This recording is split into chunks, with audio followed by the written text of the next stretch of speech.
Je m'appelle Nathan Nguyen, je suis en troisième année à Sciences Po Bordeaux depuis la première année et j'ai décidé que je voterai blanc à la présidentielle de 2022.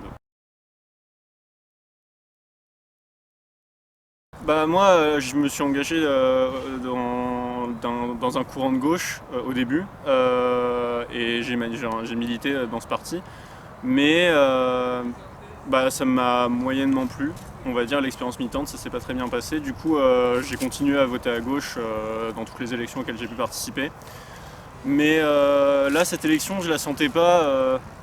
Il y avait trop d'extrême droite. Les lignes du débat sont floues. J'ai l'impression que depuis le début, on parle vraiment que des mêmes choses. Enfin, j'ai vraiment pas l'impression que ça reflète la réalité. En fait, pour moi, je sais pas. Il y a une coupure de plus en plus grande entre ce qu'on veut croire, enfin ce qu'on veut nous faire croire que l'élection c'est et ce qu'on constate réellement. Et je m'en suis rendu compte surtout quand la Russie a envahi l'Ukraine, donc ça doit faire un mois maintenant. Euh, les déclarations qu'il y a eu, le bordel que ça a foutu dans la campagne, il n'y a rien de réaliste là-dedans. Enfin, je sais pas, j'ai eu un sentiment de. C'est tellement différent là-bas, on nous montre des images de gens qui meurent, des gens qui sont tirés dessus, et juste après ça coupe sur des déclarations sur le RSA, sur l'immigration. J'ai l'impression qu'il y a quelque chose de faux en fait. Et bah, après c'est vraiment des sentiments personnels, hein, mais ouais je sais pas, j'ai l'impression qu'il y a un décalage qui est dérangeant en fait. Et du coup je veux pas me forcer à choisir un candidat là-dedans, quoi. Et vraiment ça me plaît pas. Pour moi l'abstention c'est plutôt c'est c'est une forme de refus un peu du système quand même. Ça c'est une vision personnelle, hein. Il y a plein de gens qui sont abstentionnistes et qui pourtant ne renient pas le principe de l'élection en tant que tel, mais pour moi, et c'est aussi une réflexion personnelle sur mon parcours, sur ma famille, pour moi voter c'est un devoir. C'était compliqué de l'acquérir ce droit, donc je pense qu'il faut l'exercer chaque fois qu'on peut. Il y a des gens qui n'ont pas la chance de le faire. Et aussi, je ne suis pas contre le principe du vote en soi, ni contre le principe de l'élection présidentielle. Au contraire, je trouve que c'est une avancée et qu'on a un système de vote qui est quand même assez unique et assez intéressant. Mais c'est pas pour ça que. Mais je veux dire, il y a le décalage entre évidemment le vote et ce qu'on nous propose comme candidat. Et là, en l'occurrence, ouais, j'ai vraiment pas l'impression de m'y retrouver. Je suis pas contre le fait de voter, de choisir son candidat, absolument pas. Il y a des élections qui étaient extrêmement intéressantes, vers 81 par exemple, l'alternance, Mitterrand, tout ça, mais là j'ai vraiment l'impression que c'est hyper artificiel en fait. Mais du coup je suis pas contre le principe, du coup je continue quand même à voter. Pour moi c'est un choix, c'est de dire au bout d'un moment ça suffit, enfin après c'est vraiment le facteur humain en fait. Pour un moment pour moi voter blanc c'est dire ça suffit, enfin vous vous rendez compte à quel point les candidats qu'on nous propose c'est toujours les mêmes, de plus en plus j'ai l'impression cloner de plus en plus les mêmes idées, enfin vraiment des fois on se demande la différence, enfin après encore une fois c'est mon opinion personnelle, mais entre un Macron 2022 et un Sarkozy 2007, enfin Macron en ce moment j'ai l'impression qu'il nous fait du Sarkozy boosté aux hormones, et honnêtement c'est vraiment, pour moi c'est vraiment du copier-coller quoi, et c'est vraiment un choix de dire au bout d'un moment j'ai pas envie d'abandonner le vote, mais j'ai pas non plus envie que les candidats qu'on nous propose ce soient ceux-là. Et dans un certain sens, pour moi, ça rejoint les protestations des militants d'Anas Kazib, je crois qu'ils faisaient ça en parlant de révolution permanente, qui disaient le système des parrainages, il faudrait peut-être penser, non pas à le changer complètement, mais au moins à revenir un peu dessus dans certaines mesures, parce qu'on se rend compte, et là il y a eu des problèmes aussi, même par rapport à Éric Zemmour ou à Marine Le Pen, que le système il montre parfois ses limites, même en termes de démocratie pure. Moi je suis pour.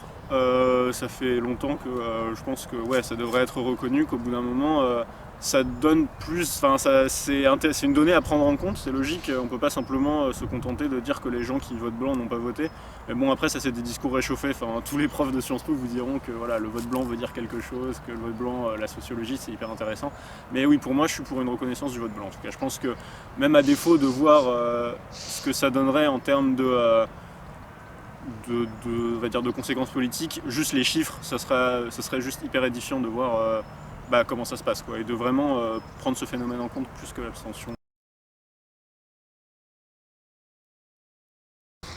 Pour moi, pas tellement en fait, parce que vote blanc c'est voter, mais en même temps, ouais, c'est compliqué comme question parce que les gens qui ont voté pour un candidat, ils sont dans leurs convictions.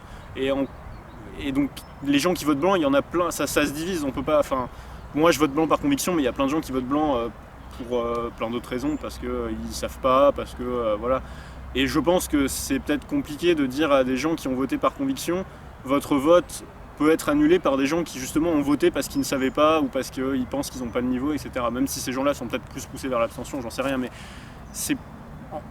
Je sais pas si, parce que en fait, je le suis pas pour des raisons plus sociétales, c'est-à-dire que je vois pas comment on pourrait expliquer à des gens qui ont voté, qui sont conviction, qui ont milité, qui ont distribué des tracts et qui le jour se sont déplacés pour aller voter, comment un vote qui est blanc peut annuler ce vote-là. Mais je comprends qu'on puisse le... Enfin, si effectivement il est majoritaire ou s'il est tellement important qu'il invite à un recompte, ce sera forcément que ce sera de la démocratie.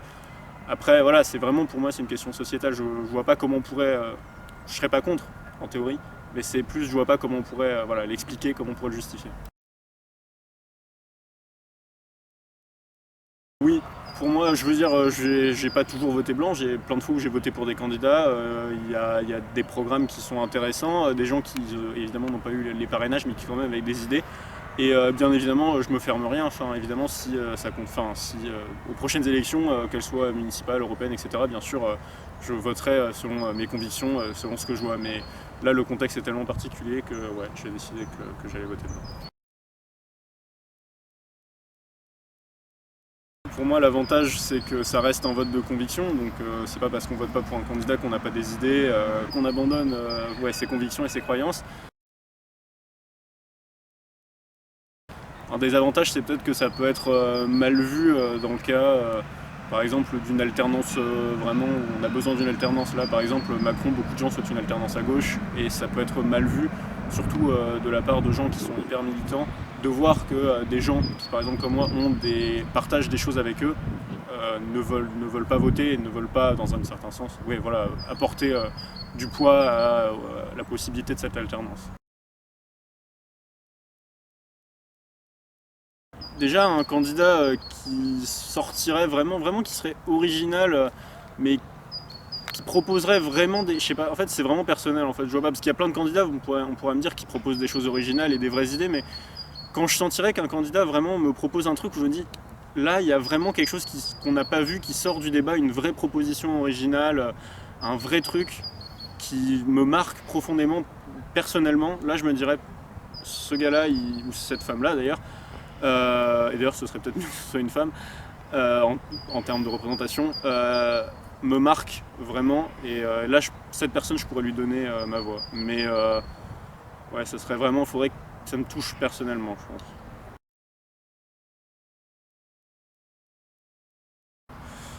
Bah, je pense qu'on est arrivé à un stade où il y a une déconnexion juste énorme entre ce qu'on voit des politiques et ce qui se passe sur le terrain. Je veux dire, voilà, on est vraiment en troisième guerre mondiale d'un côté, Covid de l'autre, et on se rend compte que ça fait juste des siècles qu'on parle des mêmes questions et qu'il n'y a vraiment rien qui se détache. Moi, j'ai juste l'impression qu'on vit, j'aime pas cette expression, mais dans une télé-réalité électorale avec toujours les mêmes idées, toujours les mêmes copier-coller, toujours les mêmes fausses préoccupations des Français.